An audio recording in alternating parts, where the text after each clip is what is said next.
आध्यात्मिक संत आचार्य प्रवर श्री विशुद्ध सागर जी महाराज के 50वें जन्म दिवस पर हम अपनी ओर से शुभकामनाएं भी समर्पित कर रहे हैं, साथ ही प्रणाम भी। उन्होंने दर्शन, ज्ञान, चरित्र, तप की विशुद्ध आराधना करते हुए जिस तरह से आम जनमानस में अध्यात्म की दिव्य भावना का प्रसार किया है, वह अपने आप में अभिनंदनीय है।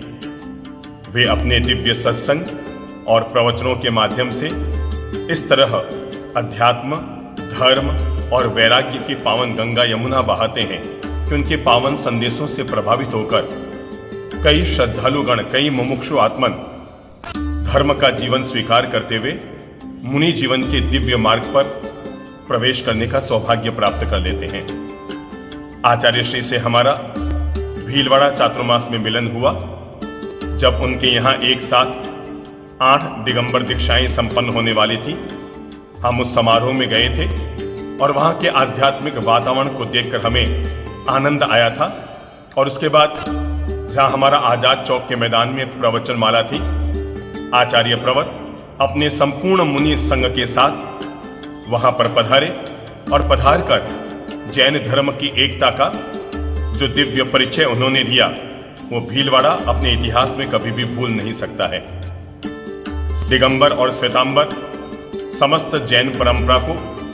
एक रूप रखने के लिए अगर हम परस्पर आपस में मिलते जुलते रहते हैं, तो शायद धर्म की दिव्य गंगा को प्रवाहित करने में हम सब लोगों की अहम भूमिका हो सकती है। माना कि हम अपने अपने संप्रदाय और परंपरा की दीवारों को नहीं हटा सकते हैं, लेकिन उन दीवारों में अगर दरवाजे खोलने का भी हम सौभाग्य ले लेते हैं, आपस में मिलते जुलते रहते हैं, तो यह भी जैन एकता के लिए बड़ा कदम होगा। हम आचार्य प्रवर श्री विशुद्ध सागर जी महाराज, उनके जन्म दिवस पर उनको बारंबार मंगल कामना, शुभ भावनाएं समर्पित कर रहे हैं और उनके दिव्य आध्यात्मिक जीवन से जनमानस ऐसे ही लाभान्वित होता रहे, ऐसी हम मंगल कामना समर्पित करते हैं।